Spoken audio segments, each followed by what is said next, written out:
Hi all, another fascinating game caught my attention on the Leela Chess forums. PW31 has this game, so Leela ID 10439 against Stockfish 8 on a 1-core machine. The time control very fast, 42 seconds per move with a 0.2 second increment, so fast and furious. E4 from Stockfish 8, we see G6. D4, bishop G7, this is the end of the book here. So, testing the Piat's defense. Knight F3, D6, bishop E2, Knight F6, Knight C3, both sides castle, Knight C6, D5, so we get a kind of King's Indian style position potentially. But in the King's Indian, the C-pawn is already on C4 waiting to smash black's pawn chain to bits. But here, it's slightly different. Leela plays E5, bishop E3, knight BD7, A3, now knight G4 chasing that bishop, bishop C1, and the knight goes back for a moment, bishop F1, knight E8, bishop G5, provoking some weaknesses, but is this double-edged? We have H5, Leela's going into cavewoman mode here with H5, bishop G3, bishop H6 taking at least this diagonal that the bishop's left behind. Knight H4, king H7 protecting the pawn with the king. H3, now knight G7, fianchettoing the knight, does protect H5 from the queen, so prepares F5. Something's brewing up here. Bishop C4, A6, bishop F1. White's play is a little bit aimless here.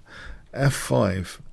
It seems Stockfish 8 on this time control doesn't mind the G-file, which is a bit of a scary thing in human chess to allow this semi-open G-file. Knight F3, Queen F6, A4. Is this the start of a menacing plan to scare the B7 pawn? E4 is played, Knight D4, Knight E5, bishop H2, bishop D7, rook A3. Indeed, it is the intention of A4 for rook A3 and rook B3 is revealed. I was joking just the other day actually about Leela Chess in Division 3, and I was joking that the engine opponents, the classical engine opponents, will go for the B7 pawn. That was a joke. I haven't seen this game. And it's happening in this game, isn't it? Yes, the B7 pawn, a favourite of traditional intensive search and engines to attack. So Leela's not worried. She just protects with the bishop, and she can still build up on the G-file. Humans would consider black's play kind of logical from the pawn structure here. So bishop G3, kicking the queen. And then a bit of repetition until here H4. So Leela commits to H4 now. Bishop E2, knight G6. This F4 square now is interesting. Bishop C4, knight F4, threatening mate. That's protected. Rook E7, as though the rooks are going to potentially double on the G-file. Yep. Knight G-H5 supporting the F4 knight. So that's replaced there. Queen E1, Queen F6, Queen D1, Rook G8, the G-file pressure is increasing. A5 fixing down though, black's queen side. Is Leela worried? Nope. Queen G5, C3, Rook G6, and now the rook's double here. Rook G7, white takes, which weakens the dark squares. Isn't this very scary? Because what if a bishop later was on E5? Isn't this extremely scary? Queen E2, Rook E7, which vacates the G7 square, so the bishop could reroute to E5, which it does now. Bishop B3, Bishop E5, but the evil Stockfish engine has something prepared here against Queen H2. Very resourceful defensive move, knight F3, hitting the bishop, protecting H2, and the pawn is pinned because of that rook. So taking here loses the queen for nothing. Okay, so the bishop went back for the moment. Knight d4. The rook's double again. So is Leela able to make any progress here? Bishop c2, bishop e5 again. Rook c4. c5 now. Very, very interesting decision, because otherwise what is black actually doing? It seems something needs to tilt the balance here. c5 might in fact be it. White plays d takes. If white doesn't play this, then it's very dangerous in any case. If white doesn't play this, as an example, say the rook goes back, scurrying back, we have a dangerous bishop here on this diagonal. And if the knight moves, then there's queen f4. That's very, very dangerous. So this bishop on c8 could actually make a difference to all of these other pieces. D takes, B takes. So offering this pawn, but this bishop is activated. And there's potential for e3, but at the moment it seems that e3 might not be that great. On rook c4, by the way, this position, d5 might be desirable. This way of playing things, as an example, where actually the idea of f4 and this bishop on this diagonal is very dangerous. Taking out taking out the d4 knight, so that f3 crashes through, or bishop takes h3 here, and then f3 is very, very dangerous. This position, for example, is devastating for white. So rook b6 was played. So here, yeah, it looks as though e3 might be dangerous to add more weight to g2. Now in the game, bishop d5 was played. Let's have a look at e3. White can actually play f3, blunting that. The knight's holding the rook. There's no smash through here. On queen h5, now with the idea of bishop takes f3, white can actually sacrifice the exchange to extinguish the attack. Rather annoyingly, after b4, may actually be celebrating the ill-gotten gains on the queen side, with a small edge technically to white, without being smashed to smithereens on the king side. So Leela doesn't, yeah, well, it was not tempted with e3, bishop d5. Now queen d1 was played, which is a mistake, it seems. It's necessary to stop bishop c4 here. So, to be fair, Stockfish 9 does something about bishop c4 with either bishop b3, that's okay, or rook b4 as well, I believe. So both of those should maintain the position. But queen d1, and now we have some fireworks. Bishop c4. So you might think, well, hold on, what's the bishop doing on c4 anyway? Knight d4, what's the problem here?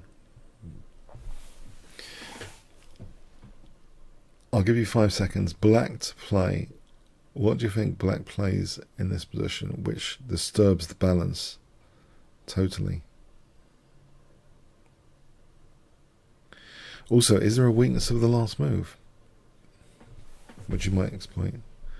Or am I throwing you off by saying that? What is the real weakness of the last move?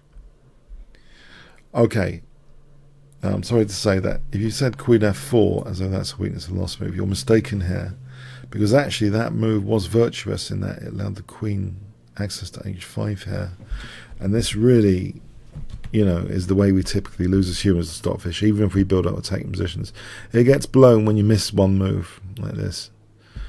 For example, rook h6 here, taking the queens off is the end of black's fun, and black even loses the exchange. Horrible, horrible, horrible. So yeah, queen h5 is a rude move. a rude move indeed. It doesn't matter what black does. King g8, then there's just check here, taking the queens off again. So no, it's not that, even though it seems, yeah, tempting, but the queen standing guard of h5 here. The move is bishop f1. Crushing idea. If rook takes, then clearly queen takes g2, checkmate. So the threat is bishop takes g2 now. So it is adding weight to g2 finally. So it's carefully avoided exchange sacrifice possibilities from white. And it's definitely adding pressure to g2. So white takes this. If white doesn't take the bishop, then it's not good news. hg, for example. And here, well, queen f4 is good enough, for example, like this. This is a mating net. For example, here is mating. So that's one way. So bishop f1, so it's taken. So what's the idea here? Well, the queen's actually been lured away from the h5 annoying move. So that annoying resource queen h5 has been taken out of the picture. So now there's queen f4, and in fact, this is really difficult. g3, hg. Very difficult position for white. Clearly, if rook takes g3, then, you know, that pawn's pinned. Rook takes g3. There's no way of taking back. So, if fg, then actually in this position, queen takes here is winning for black. Despite being a piece down, this is a mating net. Rook h3 threatens. There's no way of really defending this. If here, just taking and mating, there's no way of defending this position. King h2, instead, then there's check and rook h2. So, yep, very difficult. So hg, we have actually rook g2. Does this stop the attack? Nope. There's rook h6. Knight e2 is played. Rook takes h3. And now the queen swings into h4. fg. And yes, the white queen is lost. It seems Stockfish 8 has been destroyed on the king side. And I don't think taking this pawn is enough. It's not quick enough anyway. Because now e3 threatens mate. Check. d5 there. So it ends up, this is threatening queen d2 checkmate now without any king c4. So losing another bit. Losing bits and pieces. This is just hopeless. And it's played out to the end actually. It's clearly resignable by TSEC standards. It would have been all over. So we play out this to the end just to see the technique. Check, mate. So yes, I thought the star move of the game was bishop f1, but only allowed from a technical blunder, to be honest. But you know, it's as if Stockfish doesn't care about playing what we humans see as difficult to play positions. You know, the G file pressure. It did seem to have everything in balance, delicately in balance, and it was only the blunder which took it out of balance, where the bishop was actually having a big influence on the attacking success of all the other pieces. But there's some certain iconic trademarks of traditional intensive search engines. The b7 pawn seems to always be a bait, well, quite often a bait being used to sort of get white pieces over here whilst the king is sometimes neglected. Okay, flawed, but I think an interesting game. I hope you found it interesting. Comments, questions, likes, shares appreciated. Thanks very much.